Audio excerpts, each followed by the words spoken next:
Hey everybody, Craig from the University of Applied Research and Development. This is our Veteran Stories Difference Makers, and we've got Jared Ledbetter, Marine veteran. Good to have you with us, Jared. Thank you.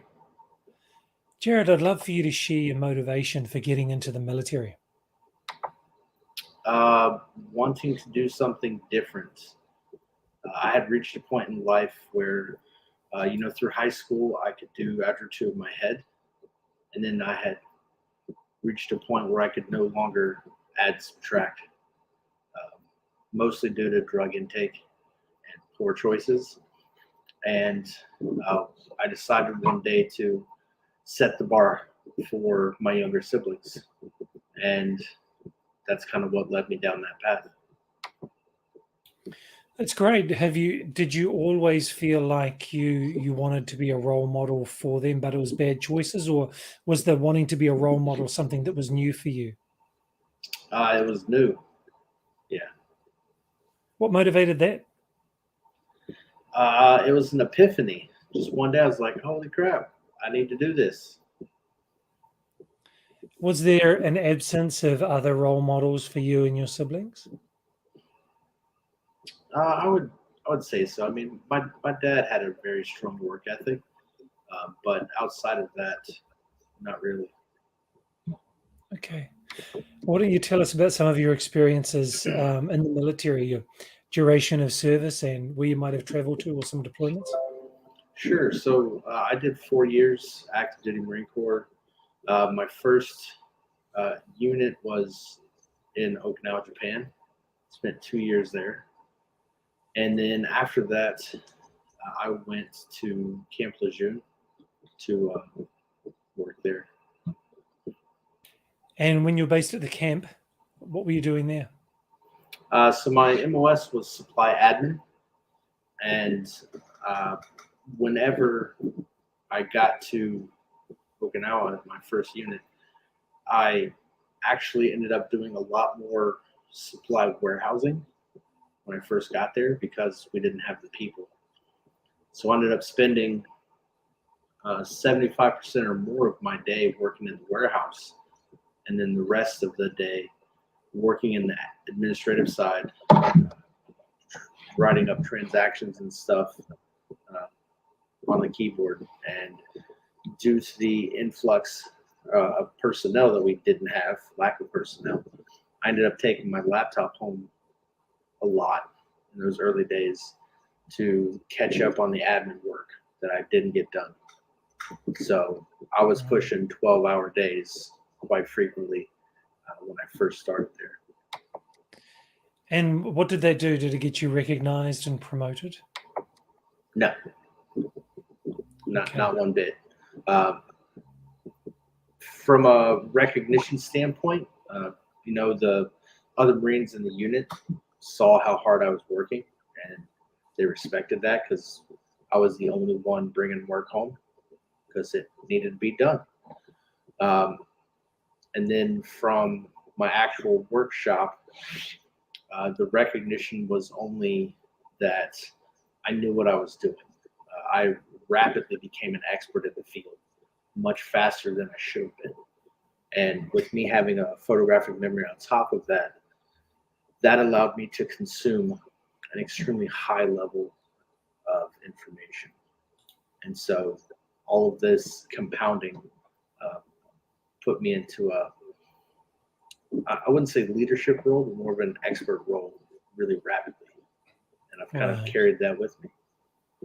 So you became the subject matter expert. Was it around the processes or just interesting? You said a photographic memory. So could you remember where things were on the shelves or you remembered the quantity of stores? How did that work for you?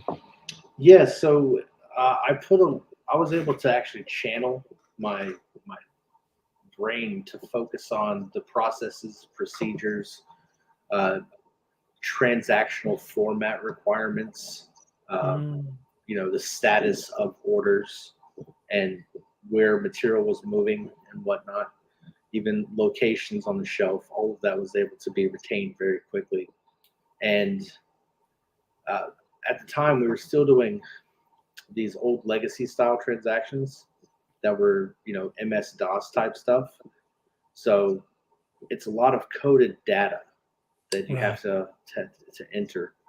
And I ended up learning all of that coded data very well. And even to this day, I can still tell you what some of it is. Wow. I don't know if have you heard of Terry Pratchett, an author? No, I haven't. He wrote this amazing series. It's fiction. It's science fiction called Discworld, and there was a character who had a photographic memory. He could remember everything that he was told, everything he saw, everything he'd been through. And there's a scene in the book where he had trouble walking because his head felt so heavy on different sides as all of his knowledge and wisdom moved from side to side. Do you ever feel that? Not any physical issues like that. I believe that guy had an eidetic memory, which is a step beyond photographic, which is not me, which thankfully that's not the case. But no, sometimes I do get headaches though because I'm just always retaining stuff, even if I don't want to. Mm, Uh, mm. so outside of that, no, not too much else. Jared, if you retain stuff that you don't want to, I mean, the rest of us might have some negative experiences in life, Yeah, and we can compartmentalize them or get rid of them. How about you?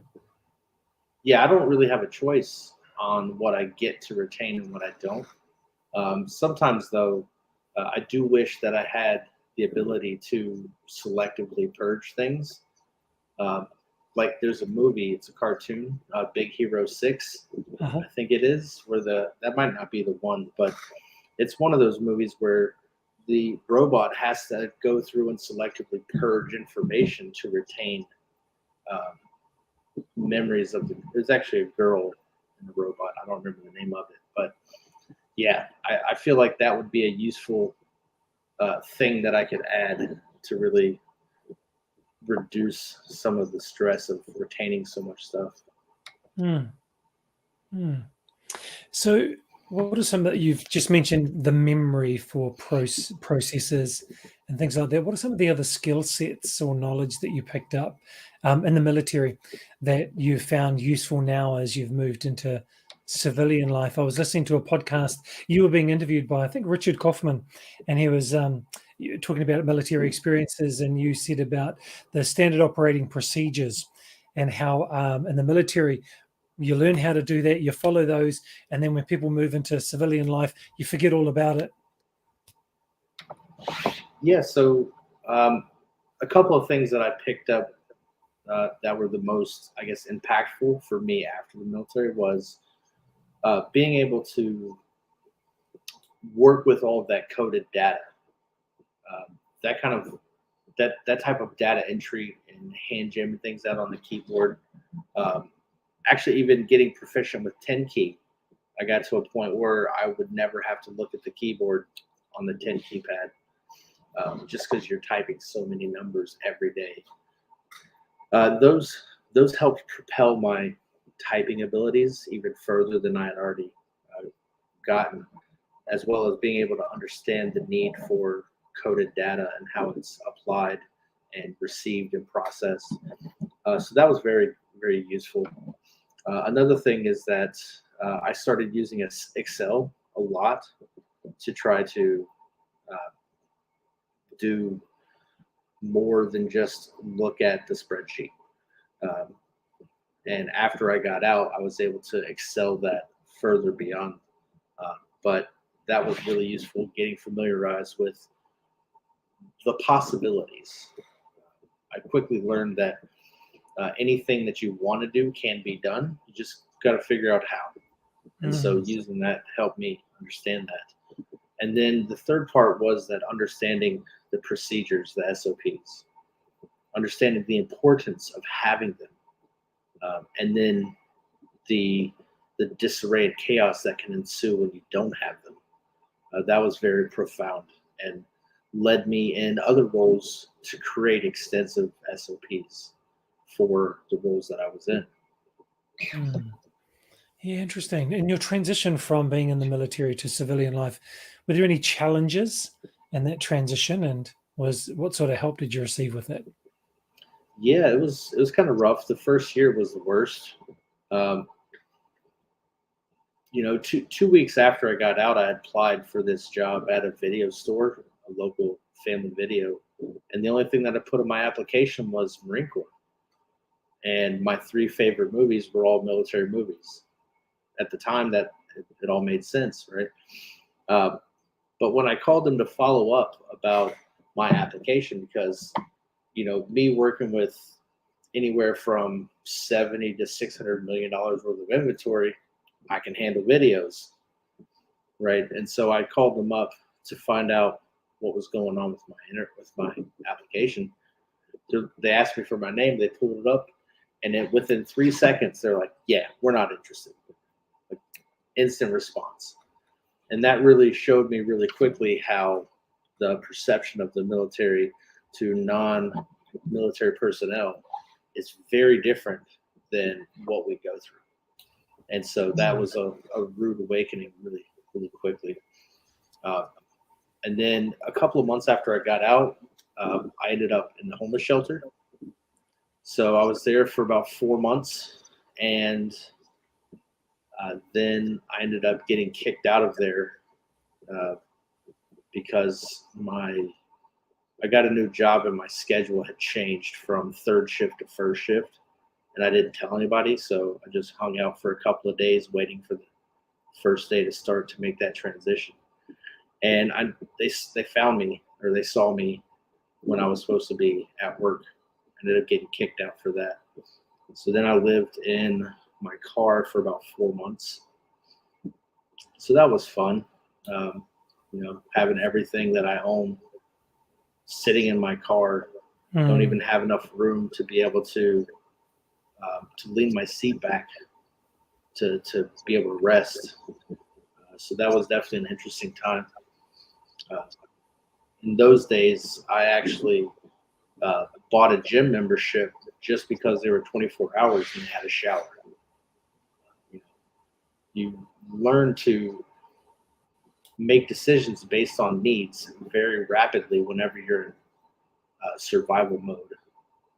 And as crappy as that was the best thing that could have ever happened to me, because I got a taste of it, right? I wasn't living in tent city, living under bridges, dealing with, not being able to find food or clothes or a shower.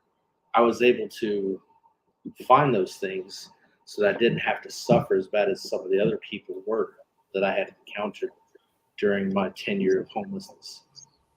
But the thing that I learned the most from that was I never want to be here again. And that really propelled me into a trajectory of success that I've never seen before. So tell us about now. That to me, that seems like such a stark contrast from being in the military. You have everything, Yep. your basic needs are covered. You're recognized as being very skillful in what you're doing in your role. Yes. You come out and you find that your service is not being honored. You find that you're homeless. You find that you're living in your car. And now you're experiencing a whole different world, a whole different lifestyle. Tell us about what you're doing now. I'm feeling this is going to be inspiring. Yes. So from that, I launched I spent several years working in federal service, starting at 35,000 a year, working up to about 86,000 a year. And I actually just left that for a career transition into IT. Uh, so these days, I'm a senior web developer here at Camp Lejeune. Okay, and you're working on the base. I am, yes. And then I have Carbon Digital as my company as well, doing websites and SEO and web application type stuff. And so what started as, hey, this is kind of cool. I can make this do something fancy, into like now I have a business. I have a new trajectory on my career. with the stuff that I'm doing now and the tools that I'm learning to use and the ones that I'm proficient in, my next job could easily be a $50,000 annual increase. Just me being here. And that's not something that I would get in supply, because I love supply. Supply is really easy for me. I mean, just to be able to retain the stuff that I have, it's really easy for me. But it's a long, hard road to get from working in the warehouse at the ground level to being at the very top running the supply chain, which usually also involves several different roles in procurement and demand planning, and most likely a master's degree on top of that. So with the supply, I'm just going to have to inch forward. Look, get 10,000 this year. Okay, well, I'll take this next job for another 10,000 a year. Take this next one for another 12,000 a year. And you have to climb and fight your way to the top. Whereas where I'm at now, I'm getting paid less than I should. And so there's going to be a significant price increase in my next role. And I'm pretty happy with that, because I never get that with supply. Sounds like you have a plan. Oh, yeah. I'm also dabbling in real estate as well now, too. So we will see where that takes us. Yeah. I love your confidence to step out and try new things, even though the initial transition was difficult. Yeah, I mean, honestly, I soak up new things very rapidly, very quickly. And so it's not out of the realm of possibilities for me to do new things. I reached a point in life where I realized that the saying that time is money is very, very accurate. And with the stuff that I've been doing, you don't realize how much time you're losing trying to chase the money. And so I've spent years, 7 days a week, 18-hour days, trying to chase money, and that sucks. I want to be able to shut off all work stuff when I walk through the door at the end of the day. And because I'm so far behind the curve, and I guess as a success rating, that I'm still chasing it every day.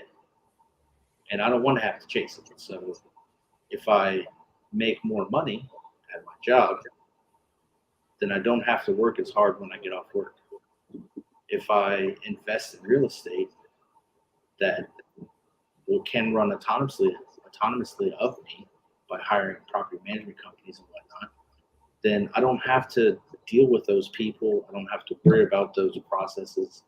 I just reap the benefits of it. And so that's kind of what I'm looking for, is how do I work less and make more? And that's what I've been focused on. Jared, I do want to thank you for your service. And I do admire that you joined the military because you wanted to be a role model for your siblings and do something different. And that transition seemed really difficult when you came out of the military and went back into civilian life. But now you're employed, you've got a plan, got your own company, and you have your goals. So I think your story is really inspiring. So Jared, thank you very much for being with us and sharing your story. Thanks for having me. Stay with us, Jared, just for a moment as I wrap up. And for those of you watching on Facebook or LinkedIn or YouTube, on Instagram, on Twitter, on Twitch, or wherever you find this video, I've got Jared's company URL on the screen right now. So if you'd love to reach out to him, that's the way to do it. And also with the show notes, I've got Jared's LinkedIn profile there as well. So do reach out to him. Thank you so much, everyone, for being with us. Look forward to seeing you again on another Veteran Stories.